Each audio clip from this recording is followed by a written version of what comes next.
Ross Terwendale, talking about scaled outreach processes. So, just let me switch this over. Welcome, Ross. Thank you very much. My name's Ross Terwendale. I'm the managing director of a company called Type A Media.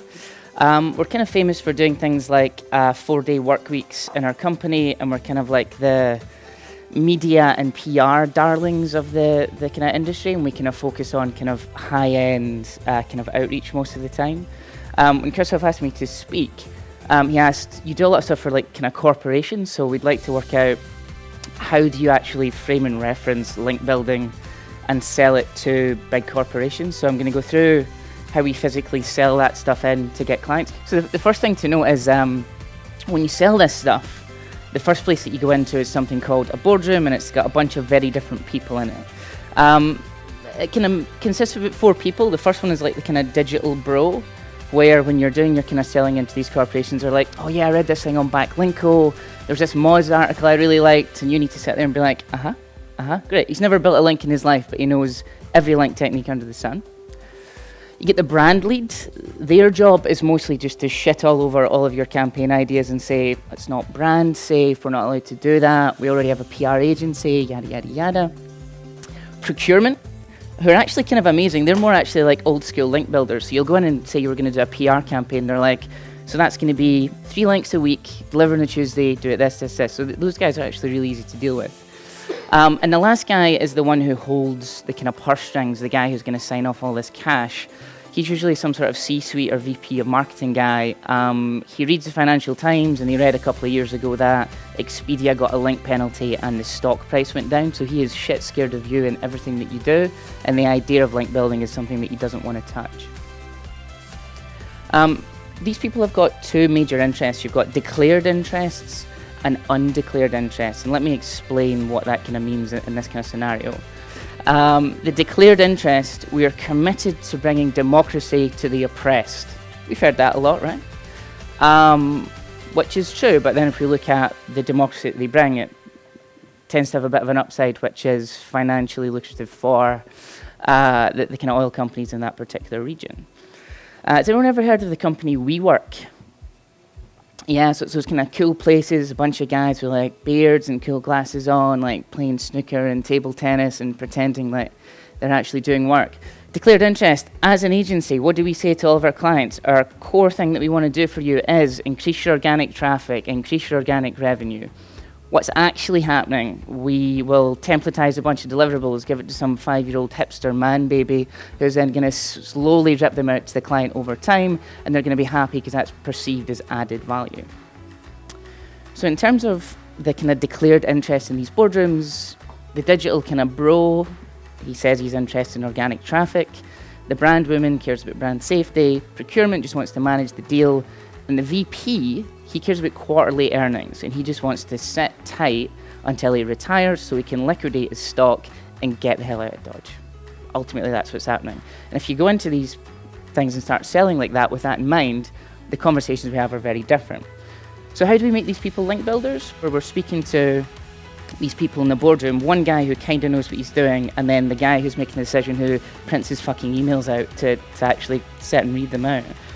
So not super high-tech people. So we need to look at it through their frame of reference, and the way in which we do that is we look at overall strategy. So when we sell links to people, we do not talk about links at all. We talk about hygiene, defense, and growth, because that's everything that they can kind of understand and get, right? They understand that there's some stuff broken, we should probably fix it. Our competitors are doing this thing, we should probably defend ourselves against that. Here's some opportunities for growth, let's grow. That simple, never mention links. All right, so this is about system and processes. So I'm going to go over exactly how we do all of this to hit a level of kind of scale and accountability that keeps corporations happy, but it's not so white hat that all you guys are going to be having a beer with me later being like, really, dude, do you even build links? All right, so let's get into it. What we want to achieve is like scale and automation for any sort of hygiene link. I barely want to touch it. I really don't want to be sending time crafting emails. If I can, I want to be able to outsource that somewhere.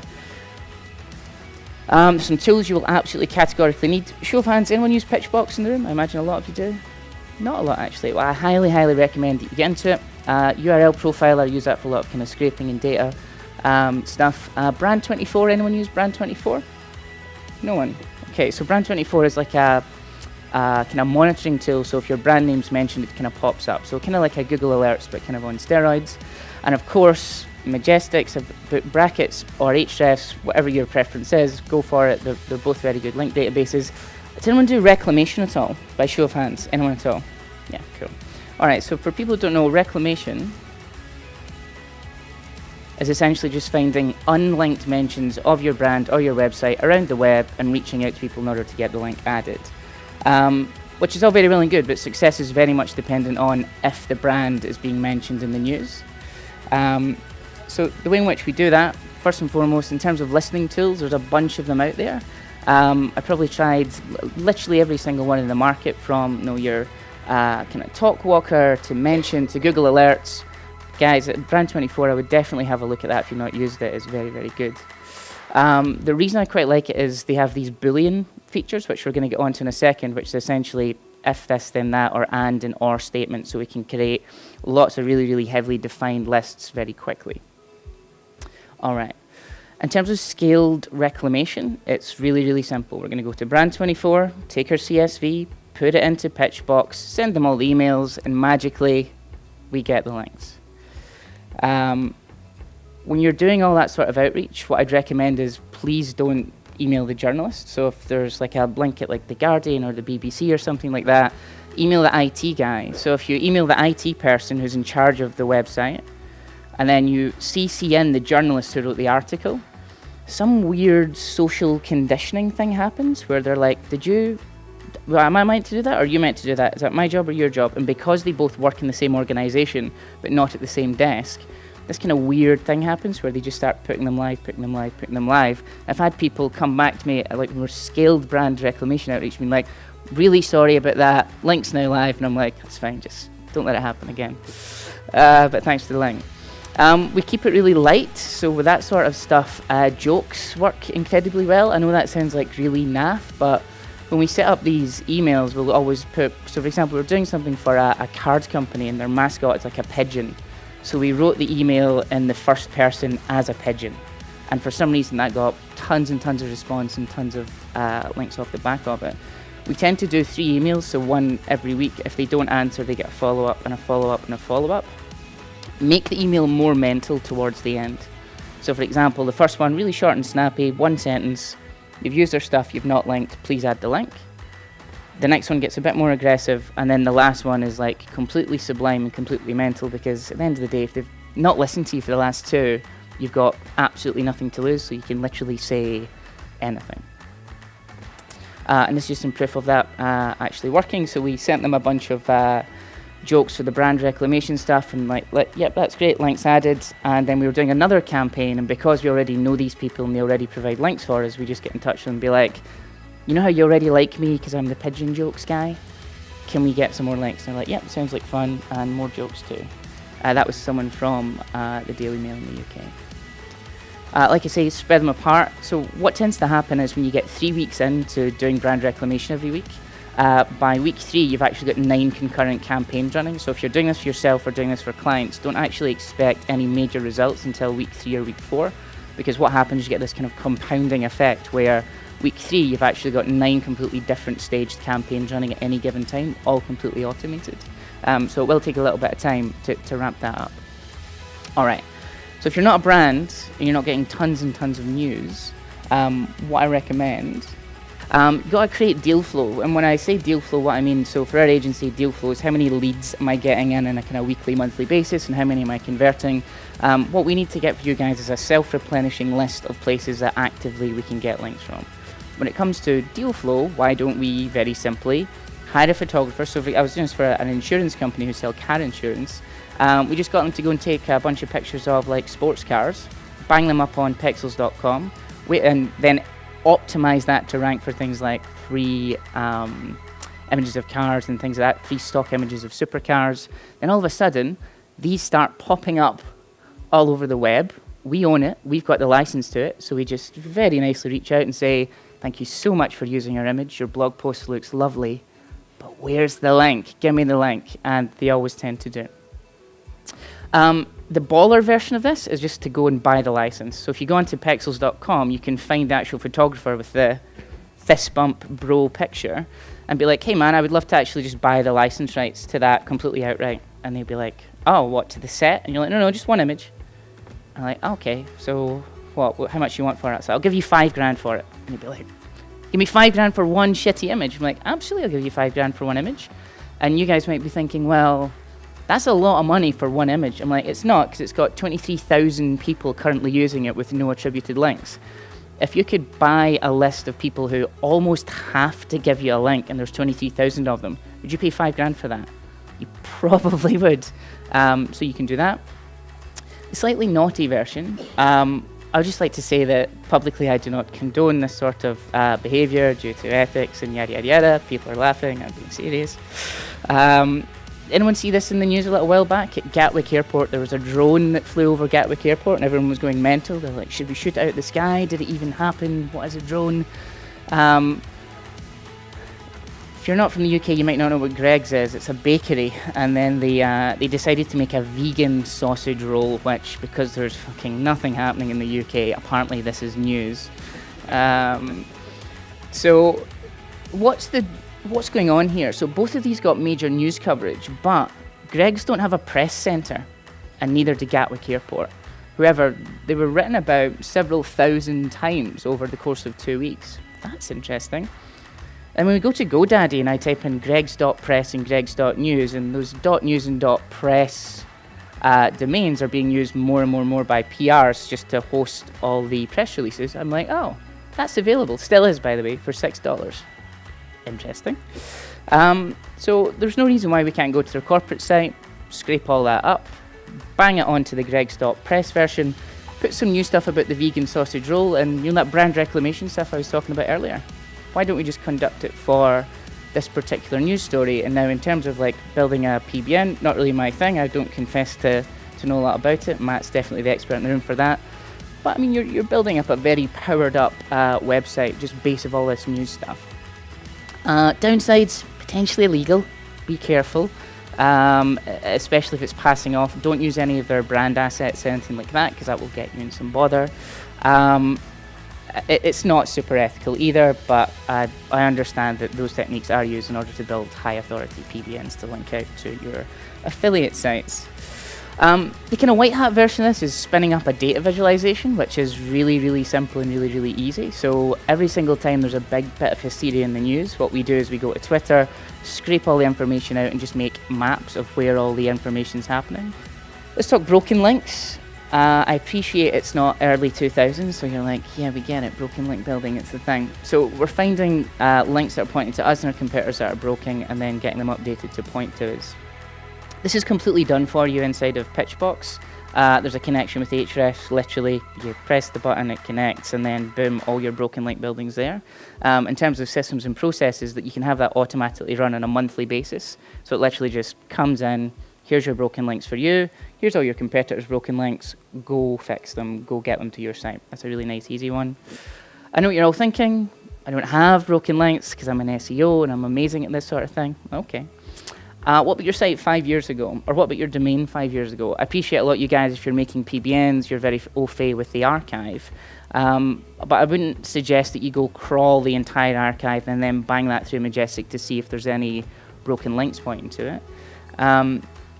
Something that I learned very recently was you can actually just hit a URL endpoint and get a CSV download of the last 20 years of your entire domain from the archive, which I thought was really cool. To make it really fast inside of Excel, you can use a import as www as a source. So literally click it, stick in that URL, and all the URLs that have ever existed for a domain over the last 20 years come inside Excel, which is kind of cool. Deduplicate it, and if you, again, sorry, I keep pitching Majestic, maybe it's just because you're sitting right there. You can then hit augment data, and what it'll do is it'll pull in all the metrics and tell you what links are no longer there, what links are 404, so you can go ahead and start the outreach process really quick and easy. I do a lot of stuff for corporations, and especially around Black Friday and Christmas, they spend a lot of money trying to rank things. So there's a company called Boots.com, who are a high street chemist in the UK. they came to us like, hey, we want to rank for Christmas gifts. I'm like, you sell soap, you can't rank for Christmas gifts. That's not a thing. And they're like, no, try it anyway. I'm like, okay, we need link building budget. He's like, whatever, make it rank. I'm like, all right, you asked for it. So we done all this stuff, built all these links, put a bunch of pages up, and we built, not a crazy amount, maybe like 200-300 decent links over a space of kind of 6-7 weeks. And what do you know? We ranked for Christmas gifts. And the client was on the phone, he's like, Tonga. And I'm like, are you having a stroke right now? What the fuck are you talking about, Tonga? And he's like, we've got the population of Tonga on the website right now on the Christmas gift stuff. I'm like, oh, that's kind of cool. And then after that, and we all celebrate and have a lovely time, and when the hangover settled in January, they deleted the Christmas section with all of those links pointing to it. Genuinely, and it's still deleted. So if you want to do a little bit of broken link building for yourself and find all my slightly dodged links that were getting them ranking for that, it's all there. You could literally just go and say, hey, can you swap this out because it's pointing to a broken resource now if you've got a Black Friday website or a Christmas website. Something called soft broken links. Hat tip to Hannah Thorpe for this. She actually introduced me to the concept. Finding out of stock products on e-commerce websites that match your website, and if they've got links to it, just reaching out to the guy linking, be like, hey, I understand you're linking to the black lampshades page on this person's website. We also have black lampshades, but we're in stock. Can you update the link to us? Works really, really well. In practice, it's quite challenging to do that at scale unless you're using a bunch of tools. So what I'd recommend is use something like Brand24 for look for the term out of stock and just bang in all of your competitors' URLs. And the moment any of their products go out of stock, you get a little alert. And then you can just do a quick fuzzy match search comparing them to your own product. So you're just constantly getting this kind of deal flow of links coming in, so you can just contact these people and get the links added into your pages. The easy way to do that without using Brand24 is literally just crawl your competitors' sites and use a custom extraction, whether you use URL Profiler or Screaming Frog or something, and just pull out the term out of stock, and then take those URLs, bang them through Majestic, and then now I've got links. I know all the links pointing to out of stock pages that are the same as my product, so I've got a massive outreach list that I can get very quick, usually free links from. Ambulance chasing, this doesn't make me feel good, but it is what it is. What I mean by that is looking for people who are getting tanked by the algorithm, but not because of link penalties, but because they've botched a migration. Every single time that we take on a client that's not doing well, it's because they've done a redesign or they've done a migration, and they've just or they've, like Boots have done, completely deleted a section of their site with a bunch of authority. So when this SEMrush winners and losers thing kind of updates on a weekly, monthly basis, I'm not going on there to see what's happening with algorithm, I'm just going to see who's fucked a migration that week, because it happens literally all the time. And then I go in, and if it's because we can cut it by topicality, if it's in sports and fitness, whether it's in health or home and lifestyle, whatever it is, I've got a good to go kind of pool of people that I can quickly ping an email to and be like, pointing to broken resources, would you like one that works?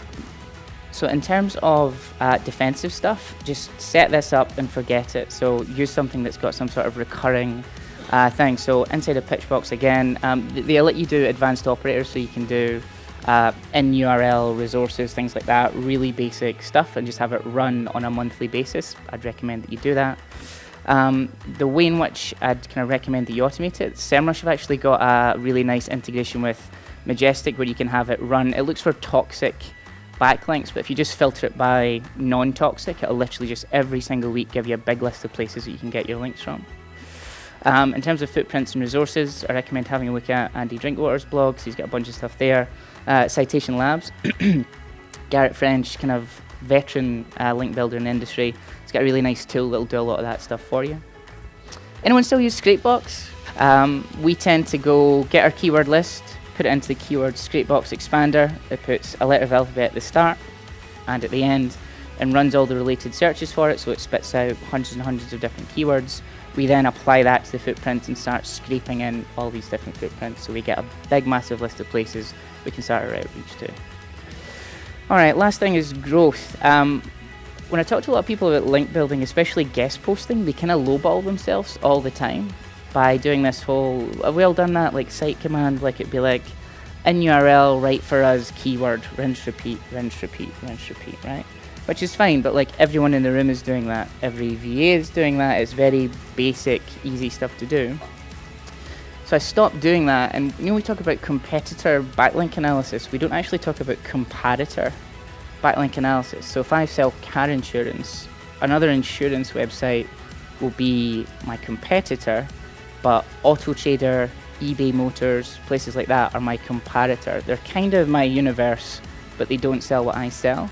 So what I've been doing recently is, knowing how hard it is for these corporations to get links and build content, I actually just reach out to their head of SEO on LinkedIn, and because I am also an SEO, it's quite an easy exchange, and we kind of set up a three-way of sorts. And by that, what I mean is, I'll speak to the head of SEO at Auto Trader and be like, hey, we're doing this thing with the head of SEO at eBay Motors. Would you be interested in doing a little cheeky link triangle exchange thing? And 9 times out of 10, it's a yes. So get a LinkedIn premium account and just start adding heads of SEO, heads of content, heads of social. They're absolutely dying for decent content. They really struggle to get it. And because it's all really kind of nailed down with regards to the link building process, there's only a really small amount of things they're actually allowed to do. So if you go and say, hey, on our other site we're doing this kind of JV thing with, we'll get you links there. 9 times out of 10, they tend to say yes. Incentivized PR. Journalists, so I didn't realise this. We hired a freelance journalist just to write some copy for us. They get paid £125 a day, and they're expected to create between 8 and 10 articles on a daily basis for like the Daily Mirror, Daily Star, etc. So mostly tabloid stuff. They're not treated very well, so it's literally like, there's your money, give me my 10 articles, now fuck off. And that's literally how they're treated. Being in a newsroom is not a very fun environment, but they do know the editors of these places, and they usually have CMS access, which I think is fascinating.